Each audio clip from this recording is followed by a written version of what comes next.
This is the itemized invoice. It is used to outline the details for your specific project. You will fill this out before beginning work on a project for the lender to approve the scope of work as an estimated invoice. And after you complete the project, you will make any adjustments to finalize the invoice prior to loan funding. The itemized invoice can be found on our website, thechief.com, under the Contractor Resources tab. The itemized invoice is an Excel workbook. The first tab is the itemized invoice itself, and the second tab is for the lender to fill out. Now, I will walk you through each section and explain how to fill them out. The section at the top is for the lender to fill out, so you can leave that part blank. Section 1 is the contractor and project information section. This will include your company name, your CSLB license number, and a checkbox stating whether this invoice is for completed work, which is checked when submitting after project completion, or an estimate for the project, which is checked when submitted prior to a project for lender approval. Section 2 is the EAMS section. This contains fields for EAMS ID, the measure name, stating whether it is a replacement or new measure, whether there was a fuel switch, how many you installed, and what the total cost was. The area underneath this section, Section E, is for you to input other necessary alterations and their cost. I will now walk you through a sample project to demonstrate how this would be filled out.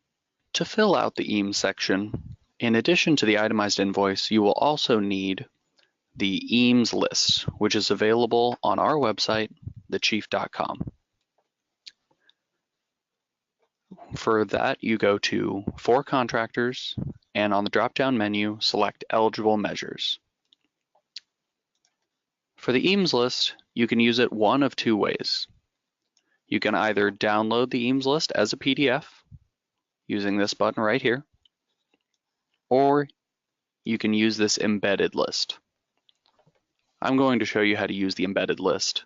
So for this, our first measure is going to be a split package HVAC system. So I will type in split here in the searchable field, and I want a split package HVAC system with a 14 SEER air conditioner. So that is this one right here. And my customer has Southern California Edison as their utility provider.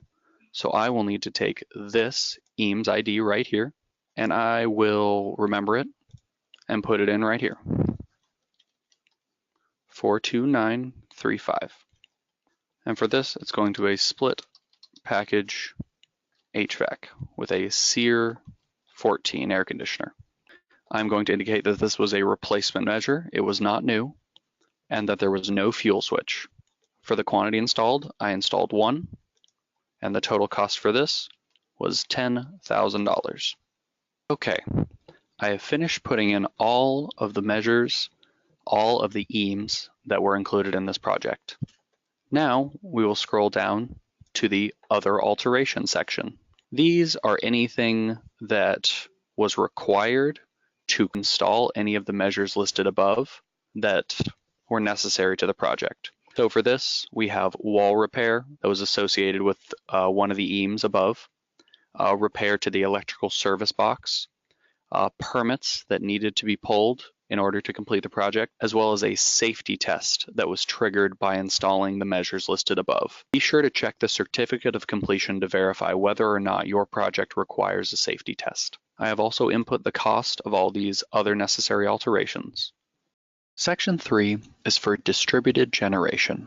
At the time of this recording, no real lenders offer distributed generation loan products alongside their real loan products. So field K should be selected no, and the description and cost fields will be left blank when you prepare your invoices. Section 4 is for the non-EAMS. These are the measures installed that are not eligible program measures, and they can be up to 30% of the total project cost.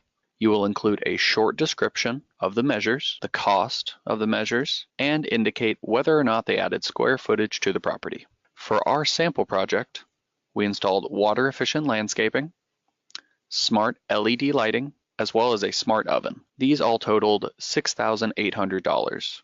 which comes out to about 20% of the total project cost. Make sure to check your non-EAMs make up 30% or less of the total project cost. Section 5 is where the Excel sheet auto-sums the totals from sections 2 and 4 to show the total project cost. Now that this has been filled out completely, you will save this document and send it via email to the lender that your customer is working with.